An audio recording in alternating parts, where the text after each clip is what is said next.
नमस्कार साथियों। आज की जो माध्यमिक शिक्षा निदेशालय बीकानेर के द्वारा एक निर्देश जारी किए गए हैं और ये किसको लेकर के है, उपस्थिति पंजिका, यानी जो स्कूल में जो रजिस्टर होता है अध्यापक को साइन करने का वो वाला, उसको संधारण एवं हस्ताक्षर करने बाबत नवीन दिशा निर्देश, क्या नए निर्देश जारी किए हैं यहाँ पर हम स्टेप टू स्टेप देखेंगे। और संदर्भ में कार्यालय पत्रक जो दे रखा है 18/9/2019 को जारी किया था वो भी मैं आपको यहाँ पर बताऊंगा। देखें, उपयुक्त विषयांतर्गत लेख है कि संदर्भित पत्र के माध्यम से उपस्थिति पंजिका का संधारण एवं हस्ताक्षर करने बाबत वांछित दिशा निर्देश समस्त विभागीय अधीनस्थों हेतु जारी किए गए हैं। क्या है देखते चले।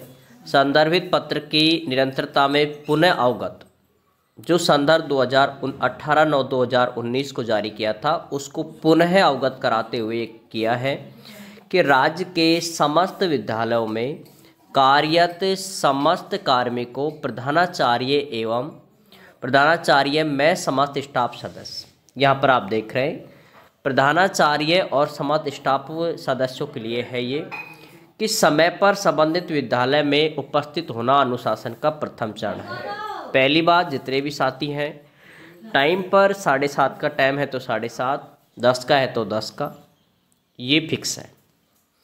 विद्यालय में अध्ययनरत विद्यार्थियों को की निर्बाध शिक्षण व्यवस्था हेतु प्रत्येक कार्मिक का दायित्व है कि संबंधित विद्यालय में निर्धारित समय सारणी, मुख्य रूप से समय का ही इसमें विवरण है, मुख्य रूप से कि समय पर ही आप स्कूल जाए और समय पर आप स्कूल से आए। ठीक है, वही 7:30, 1 का, उस समय 10 से 4 का। अब इसमें आगे भी है कि उपस्थिति पंजिका संधारण, इसके लिए कार्यालय द्वारा जारी संदर्भित पत्र दिनांक 18/9/2019 में वर्णित सदस्य बिंदुओं, तथ्यों, दिशा निर्देशों की 100% पालना सुनिश्चित करने हेतु आप अपने क्षेत्राधिकार में वांछित दिशा निर्देश जारी करते हुए प्रदत्त निर्देशों को अक्षरशः पालना सुनिश्चित करवावे। अब ये क्या है 18/9/2019 का निर्देश, क्या उसके निर्देश हैं वो भी आप यहाँ पर देख सकते हैं, वो भी मैंने यहाँ पर लिख लिया है, कर दिया है एडिट। देखो निर्देश आप देख पा रहे हैं, दिनांक 18/9/2019 का वही उपस्थिति पंजिका का संधारण एवं हस्ताक्षर करने बाबत इसके जो दिशा निर्देश हैं उनको पालन करना आपको अनिवार्य है। हर नियम को यहाँ पर आप देखेंगे, ज़्यादातर पता है लेकिन फिर भी जो दे रखे हैं उनको एक बार देख लेते हैं। नंबर 1, प्रत्येक विद्यालय में राजपत्रित और अराजपत्रित कर्मचारियों के लिए एक ही उपस्थिति पंजिका संधारित होगी जो विद्यालय संस्था प्रदान के नियंत्रण में रहेगी। आपका जो रजिस्टर है वही यहाँ पर उपस्थिति पंजिका कहा जाता है उसे, और उसमें चाहे लेक्चरर हो, L1 L2 हो, ठीक है, सभी के लिए एक ही रजिस्टर होगा। दूसरे पॉइंट की हम और देखें तो ये है विद्यालयों में कार्य संस्था प्रदान, राजपत्रित अराजपत्रित कर्मचारी संस्था प्रदान के सामने उपस्थिति पंजिका में लघु हस्ताक्षर करेंगे। इसका सीधा सा मतलब ये है कि जैसे स्कूल का टाइम 7:30 का है तो प्रधानाचार्य या संस्था प्रधान को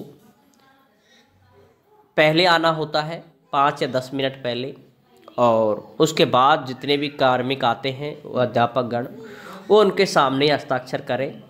ठीक है, और उसके बाद तीसरे नंबर की हम बात करते हैं कि उपस्थित पंजिका में समस्त कर्मचारी प्रतिदिन दिनांक के कॉलम में लघु हस्ताक्षर करेंगे और लघु हस्ताक्षरों के नीचे विद्यालय में जाने और आने और जाने का समय अंकित करेंगे।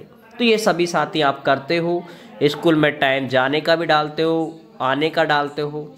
ठीक है, अब इसके बाद और भी यहाँ पर 4 नंबर का निर्देश को भी आप यहाँ पर देख सकते हैं। पॉइंट नंबर 4 की हम बात करें कि प्रधानाचार्य के और भी दायित्व हैं कुछ, उसको भी यहाँ पर आप देख सकते हैं। 1 सप्ताह में 2 बार